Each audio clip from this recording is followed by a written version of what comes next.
So the ICO scams are a really big problem, and some of you already invested in ICOs where the founders misused the money. How do you guys feel about that?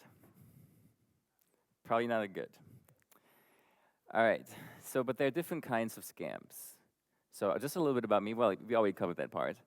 So the different kinds of scams. So the first kind of scam is where our friend Frankie wanted to say something about it, is where people are impersonating as somebody else. So they will try to say, hey, actually, I'm the ICO. I have a private sale, private discount for you. You can invest. But it actually doesn't go to the ICO wallet. It goes to somebody else's wallet. So it's not the founders that are scamming you. It's somebody else that's scamming you.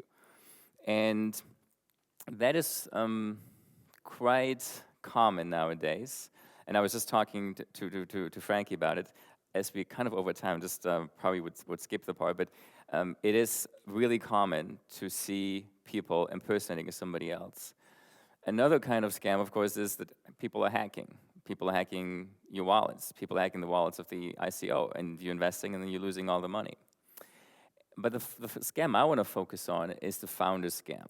And for me, there are really two kinds of founder scams. There's an outright founder scam, and there's a more subtle founder scam. So the outright founder scam is, for example, a company from Lithuania, from Vilnius. They did an ICO, and when they raised a lot of money, as soon as they raised the money, they put up that website. Penis, it says. And basically, okay, we got the money, that's it. So that's an outright scam. And you know the founders just basically wanted just the money and run away. That's not that common because, of course, there could be consequences. So if I'm a founder and I want to scam you, I'm not going to do that stupid thing. I'm just going to say, yeah, we're still ongoing, maybe send a report now and then, doesn't cost me much, and I can just pay myself a really high salary. This is another example. It's a friend of mine who lent an acquaintance of his from France money, never paid it back. He always was complaining to me, oh, this guy never pays me back this money. And then, of course, this guy is doing an ICO, and he just raised 72 million. And I read the white paper. It's nothing. It's all bullshit, really.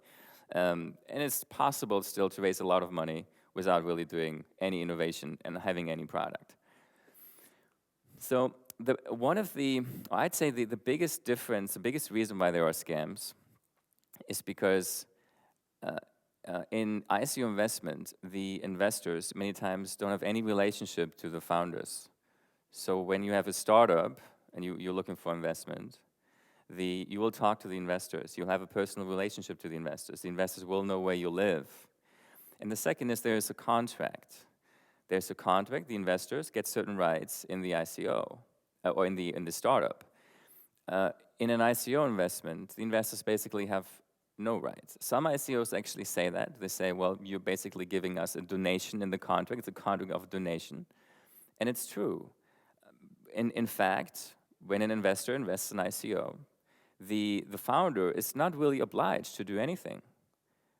He can just, he's saying that he wants to build a product. He's saying that how he wants to spend the money. But there's no real legal obligation to do that because the founder's not, the investor's not investing in the company. The investor is investing in tokens, and there's no obligation really to do anything. So what we need is really a kind of a contract where the founders get an obligation to do what they say they would do. And an investment contract, when I invest as a startup investor, there would be always a salary cap. There would always be liquidation preference. There would be non-dilution clauses. And that means, for example, a founder cannot pay himself a really high salary. Now, I met ICOs personally, and know other people who have met ICOs personally, and it's always the same story. They do a successful ICO, and then there's no more reason to work hard because they got the money, and they can just pay themselves $100,000 per month in salary. Why not? They're the CEO. They can pay themselves any salary they want to. So that's a really big problem. So how can we prevent this? And I think as an industry, we need to prevent this, because if we don't prevent this, then basically all the money being invested is going to be gone. So, for example, if you look at the ICOs that happened in 2017, how many of these ICOs, even those that were not scams, how many of these ICOs produce profit right now, produce even revenue right now, have traction right now, have even a product. You know, how many? And I don't think it's going to continue like that forever. But right now, there's no incentive, very little incentive for ICOs to actually do something because they get all the money up front and there's no obligation to them, for them. So what we need is kind of a system where you get this money as a founder, and you don't get it right away. It goes into the smart contract. There's an escrow account. Can be a smart contract, which is Ethereum contribution, but can also be other kinds of escrow accounts. And you get this money. Here is you transfer the assets, but would be the tokens. But actually, not when you get the tokens, but actually, not when you get the asset. When you get the money, you transfer the tokens. But actually, you do it you get it over time. So, and now the problem with this kind of model where you get the escrow account is, when is the money released? So I'm a founder, you're the investor, and you invest in my startup, and I'm not getting all the money, I'm getting it over time. So the question is, when do I get the money, and how can you get the money back, and who is making that decision? So one way is we just have a communication collaboration. So there's a constant communication with the investors. The founders and investors communicate, and they will agree that money could be used. And then the money can be released from the smart contract to the founders. Another one is to have a voting-based system. That's now quite popular. There's a concept called the ICO, decentralized ICO. So they want to have investors participate via voting in the ICO and determine when the money can be released. There are some problems with that. And then we have the milestones. So I define the milestones in advance, and then when I achieve the milestones, I get more money. And then I have external control. So I have basically an arbitrator that would check, are things going okay? And if things are going okay, more money can be released. And then it can be a combination of all those things. So these are the different models we have. So let's look at some of the implementations of those models. So the ICO model, and you probably have heard of it because now more people are talking about it. How many people have heard of that term here? If I may see a sign of hands. All right, a couple, okay. So what it basically means, there are two steps in that process. You do the normal ICO. There's called the contribution phase.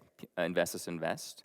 And the second phase, you get the money out. So it kind of looks like that. At the beginning, you have a lot of money, and then over time, per second, really, there's more money released, and the founders can kind of deplete the funds over time. Now the problem is, when you have this kind of access to the money, at the beginning of the startup, you actually might have some investments, you might have some major expenses, and this is a straight line. So you get, per second you get money out. So if you want to make a major expense, you wouldn't be able to do that. Another thing is that there is voting by the investors, by the token holders. But what we've seen in the past with DAO is that token holders really many times they are not so interested in voting. They just invest, have maybe invested in 20 ICOs, and then they kind of tend to forget about them. So they're not very, very active participants in the voting process. And another process, and a problem, for me the biggest problem, is that basically the voting is done by the token holders. The more tokens you have, the more votes you get, which means it's really depends on how much tokens you have, the voting outcome. So it's not about if the ICO is scammy, if the founders are working hard, if the founders are doing the right things for the company or not, or they're using the money for personal things. No, the question is, do investors want the money back, and do they have the voting power to get the money back? Or do founders have the voting power to have the money stay, basically? Because founders can buy all the tokens, and then they just say, well, we're going to keep the money because we're going to release the money to us. Or the investors are going to get all the tokens, and they're going to get the money back. And you might have a startup that's doing a great job. But of course, as you know, startups are difficult. So they might be doing a great job. They might be working really hard. But still, company is going through a difficult phase. In that case, investors might just ask, we're going to take all the money back. There's no funding security for the founders. Founders could lose the funding at any point in time. So that's a really big problem. then there is a new system called the coin governance system, which is trying to remedy some of those problems. And they're doing an ICO right now. I mean, so there are some advantages for them. So they, for example, have flexible voting quora, which means, so if there is a 51 to 49% voting, then I would have a very high quota, meaning at least 90% would have to participate. But if I have a 90 to 10% voting outcome, then the quota would be reduced. Another thing is the partial ICO destruction, which means if 51% of the token holders say they want the money back, then under the DICO model, all the money goes back. Under that model, only those people that voted would get the money back. And the other people would have the money invested still in the startup. So I like that as well. What I don't like about this is, again, the voting by coins. So their model is, it's not the token of the company that determines the voting power, but there is a secondary token, the CGS token, and it's about who has those CGS tokens. Those people can vote. Okay, so if I invest in your startup, I get the tokens from your startup, so I could vote with those tokens. But in this model, I would have to buy a secondary token, which would determine how many voting powers I have. It's a bit better, but still, it's basically who has the money to buy the tokens, who gets the voting power. So what other companies have done, for example, Discro, they also have a voting system, but they have one more component. They have a kind of an arbitration component, and they have kind of a milestone funding.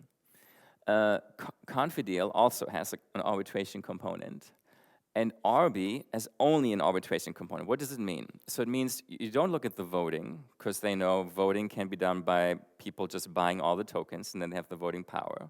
So they have instead kind of a third party that would determine if the ICO is using the money correctly, or it's not. And if it's using correctly the money, then they can keep the money or can get more money out of the funds. And if they are using it inappropriately, the money would go back to the investors. So that is nice because it doesn't just depend on your money to have voting power. But on the other hand, there's a third party that has to check what's going on in the company. And many times it's difficult for third parties to check what's really going on in the company. So, and it's also expensive. Third parties would come in, and some of those companies are talking to KPMG to be their auditors and to determine if there is a scam or not, and they charge $1,000 per hour. So you can imagine it would be very expensive for a third party to really determine if there is a scam or not. So there is a company that I'm participating in, kind of like as an investor function. They're doing a system which is a combination of all of this. So it's not only one part that determines if the money goes back to the investors or if the money goes to the founders, but there are different steps in the process to determine this. So kind of like I tried to explain it here in this diagram. So there is investors that invest in the ICO project, and the money goes first to an escrow account. And there is, of course, a voting platform where investors can participate in the ICO, and they can raise concerns about the money being used. Now, there are kind of 4 elements that keep the money safe. The first one is a governance contract, similar to an investment contract, where things like salary caps for the founders are defined. That's the first thing. And the reason why this cannot be the only thing is because you can't define in advance what's going to be considered scam and what's going to be considered not scam. Because the idea would be that you have milestones for a startup, and if you hit the milestones, you can get more money. If you don't hit the milestones, you don't get the money. The problem is that startups are in a changing environment, and many times it really makes sense for startups to change what they do, to do something totally different. In that case, they wouldn't hit the milestone, but they would still be doing what's best for the business. So just going according to the milestones doesn't make that much sense. So you have a mediation board and you have auditors, this third party, what other companies are also using. But that's, of course, very expensive, as we said. So what this company does is it uses the advisors.